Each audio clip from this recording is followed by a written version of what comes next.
Jai Ma, today we are going to listen to the 32nd chapter of Roaring Silence, A Dream Comes True.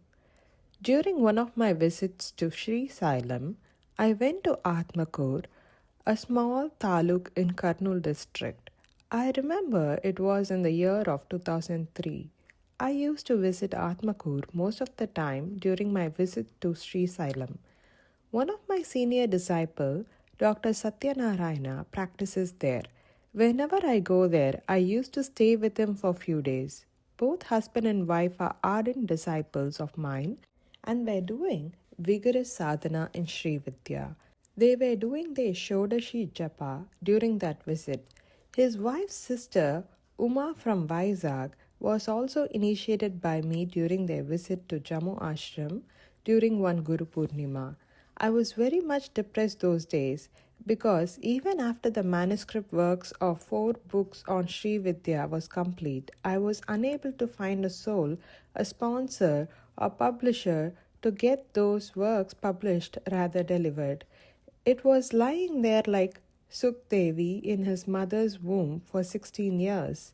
Wherever I go, I used to take the manuscript with me and try to get sponsor or publisher like scholars during those days of kings. Yet the lucky soul that would be publisher was eluding my search or say my fishing. But the dawn came. Yes, I was introduced to one Golapudi Gauri Shankar, that is Uma's husband, and Dr. Satyanarayana's co-brother during their visit. As my mood was not up to the expectation, always thinking just about the ways of my books to get published may be a test of my endurance. At that time, I was planning to return from Atmakur with a day or two to Sri Sailam and then to Hyderabad to go to Delhi. Doctor asked me the details about the reason for the off mood or name it an emotional breakdown, and I narrated my mental agony. But in reality, it requires an understanding heart to grasp the state of a possessed, absorbed, or engrossed mind, which is tirelessly swimming to find a log of wood or a focused mind on a work. After looking into the manuscript, Gauri Shankar told me that beautiful words that my ears were longing to hear for a long, long time. This will be done. That he will take care of publishing one of the books.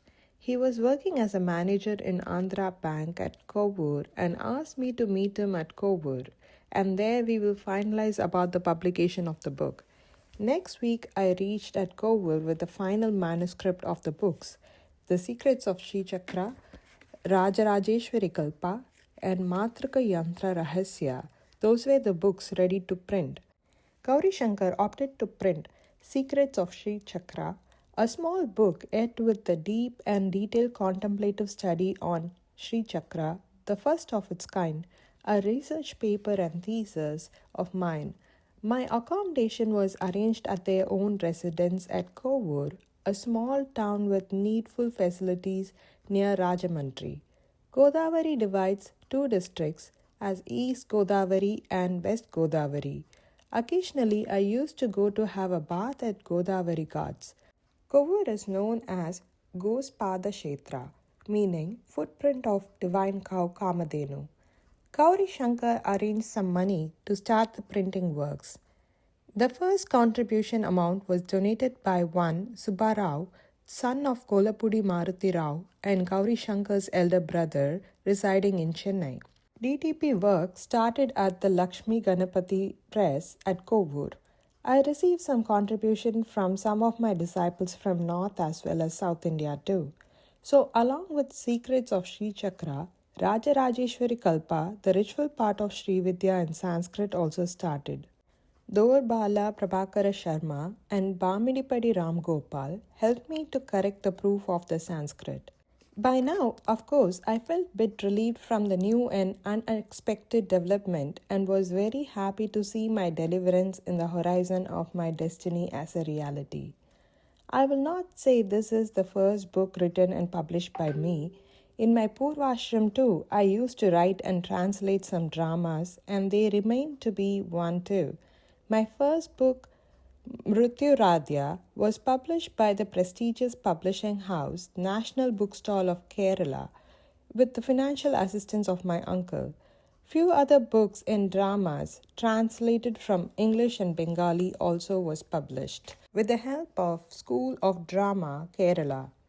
Anyway, I will leave it here. During these days, all graceful mother bless Gauri Shankar to be initiated into the great Sri Vidya through me. Even though he was busy with his bank works daily, he used to take out some free time to help me in reading proofs and press related works. More than one memorable year I stayed with that family. Among these works of press and printing, proofreading, etc., we were also able to arrange Lalita Sahasranama Parayanas in many houses and also conducted many pujas on Sri Vidya in Kovur town. In between, often, it happened to me to travel to Samalka and Jammu Ashram in order to arrange some money for printing works. By now, a good number of my disciples from different parts of the country like Jammu, Panipat, Hyderabad and Kurnool started showing interest and cooperated financially to print and publish these books.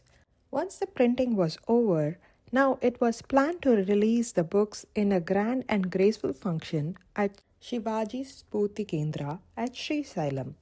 Although not a big one and not a small one too to say, and thus program was organized by and at Shivaji Spurti Kendram on Ugadi Day of 2003.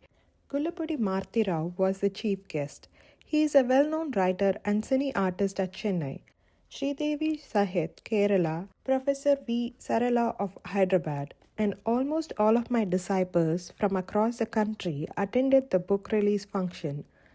2 books and 1 CD on Sri Vidya Chakra Puja also were released on that day. Being Ugadi Day, that is Telugu New Year, there was a heavy crowd in and around Sri Sailam. Few chowdhuries were booked in advance for the accommodation of the participants, and Dr. Padmanabha Acharlu, organizing secretary of Shivaji Spurti Kendram, with a grand heart, permitted us to use the hall and rooms for accommodation and function. There were no words to express my feelings on that day when the dream came true.